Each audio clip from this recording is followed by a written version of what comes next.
Opgebouwd in Nederland, vanuit Ierland en nu een van de grootste misdaadorganisaties van Europa. Ik heb het over het Kinahan Kartel, geleid door vader Christy Kinahan en zijn zoons Daniel en Christopher Jr. Inmiddels is de Ierse straatbende uitgegroeid tot een internationaal misdaadimperium dat honderden miljoenen euro's verdient. Met drugshandel, wapensmokkel en witwaspraktijken. Hoe slaagden ze erin om jarenlang uit de greep van justitie te blijven? They are without question a group that has evolved from the streets of Dublin to become dominant players in the global drugs market.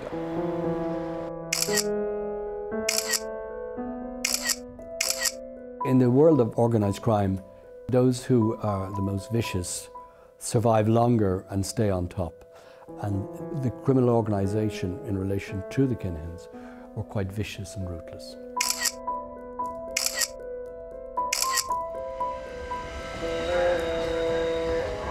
De wortels van het Kinahan Kartel liggen hier, op de straten van Dublin, waar een jonge Christy Kinahan zijn misdaadcarrière begint.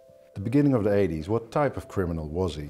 Chris Kinahan was a fraudster. He's a guy who would cash checks, stolen checks, forged checks.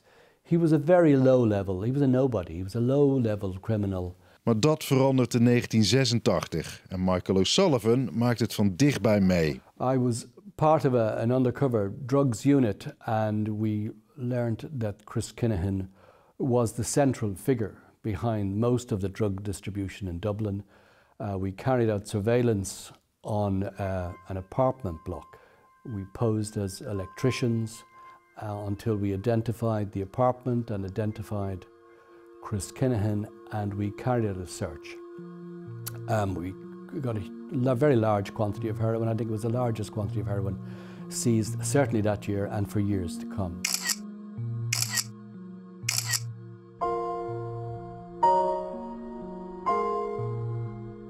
Christy Kinahan heeft grote ambities en in de jaren 90 verhuist hij naar Nederland. Why was he going to the Netherlands? The Netherlands was the nerve center for all the drug distribution. To a degree, it still is. The fact that it's a transportation hub and it has Rotterdam, it was a real melting pot to meet up with your criminal opposite number from different countries. While people were there, while the Irish criminals were there, certainly for the first time they met up with Colombians, they met up with Dutch criminals, they met up with Moroccan criminals. So the Dutch authorities in the late 90s were becoming aware of the Kinahan organisation as it was slowly, building its empire. So that's why the focus was then for him was him. It's about him thinking again and having the visions. Okay, where would he go to continue his ongoing empire? And that would be in southern Spain. De Kinahans vestigen zich aan de Costa del Sol. Hier groeien ze uit tot een miljoenenoperatie. En hun tentakels strekken zich ook uit naar de bovenwereld. The Kinahan organisation were looking to build motorways in Libya, import chicken feet from China, bring cement in from Africa. So it was all these different opportunities that Christy Kinahan was looking at. De Spaanse autoriteiten zitten de Kinahans op de huid met arrestaties en invallen. Toch slagen ze er niet in het kartel te ontmantelen. How did they manage to be one step ahead and to get away and not to be convicted? I suppose the way it operates from an international policing perspective, you are nearly always one step behind. You're trying to get other police forces to work with you. They have different legal systems. And you have criminal groups who are going from country to country, and it's not always that easy. Maar dan gebeurt er iets wat Ierland diep schokt. Daniel, de oudste zoon van Christy Kinahan, heeft de leiding van het kartel inmiddels overgenomen. En hij is verwikkeld in een vete met een andere Ierse bende. In February 2016, two of Chris Kinahan's sons came to a boxing weigh-in prior to a boxing match in a Dublin hotel.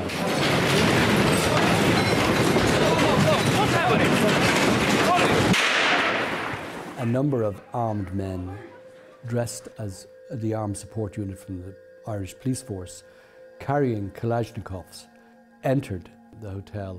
Without question that day, Daniel Kinahan was the main target. Daniel Kinahan escaped out a back entrance thanks to his bodyguards, and we all knew at the time that was going to lead to further bloodshed. Een bloedige bendeoorlog breekt uit. 18 mensen komen om het leven. This, I would say, was a seminal moment. It was a milestone. Any group that engages in that type of activity are going to bring extra police attention on themselves. The smart move is not to do it. It wasn't a smart move, and it resulted in bringing global police attention. De Kinahans wijken daarom uit naar Dubai, waar ze een leven van ongekende luxe leiden. In dit beroemde 7-sterrenhotel houdt Daniel Kinahan een spectaculair huwelijksfeest. De gastenlijst is een wie is wie van de internationale misdaad. Aanwezig zijn Rico de Chileen, groeide op in Nederland en werd een prominent figuur in de Amsterdamse onderwereld. Raffaele Imperiale, een Italiaan die banden zou hebben met de Camorra, de Napolitaanse maffia. Edin G., een Bosnisch-Nederlandse crimineel. Volgens de Amerikaanse overheid een van de invloedrijkste drugshandelaren ter wereld. Noffel F., een Nederlands-Marokkaanse moordmakelaar die in 2019 levenslang kreeg. En tot slot Ridouan Taghi, hoofdverdachte in het Marengo-proces. And that's when the term the super cartel emerged, where it showed, because the authorities had intelligence who were the guests at the wedding, it shows the extensive networks that they had. And of course you have at the heart of that the Irish mafia, Daniel Kinahan, a federation of CEOs all working together for one purpose only, and to flood Europe with drugs and guns. Thank you, Commissioner. En dit schudt ook de Amerikanen wakker. And so today, the United States Department of State is pleased to announce a reward of up to $5 million for information leading to the financial disruption or the arrest and convictions of its leaders, Christopher Vincent Kinahan, Daniel Joseph Kinahan, and Christopher Kinahan Jr. How important was that the Americans got involved? The Americans have the global reach. It's not just about Europe anymore. So it certainly narrows the options of certain criminals, and it certainly greatly reduces the locations where they can go to, and it puts pressure on wherever they arrive. Zo raakt de ontmanteling van het kartel in een stroomversnelling. Wereldwijd worden tientallen leden gearresteerd, banktegoeden bevroren en bezittingen in beslag genomen.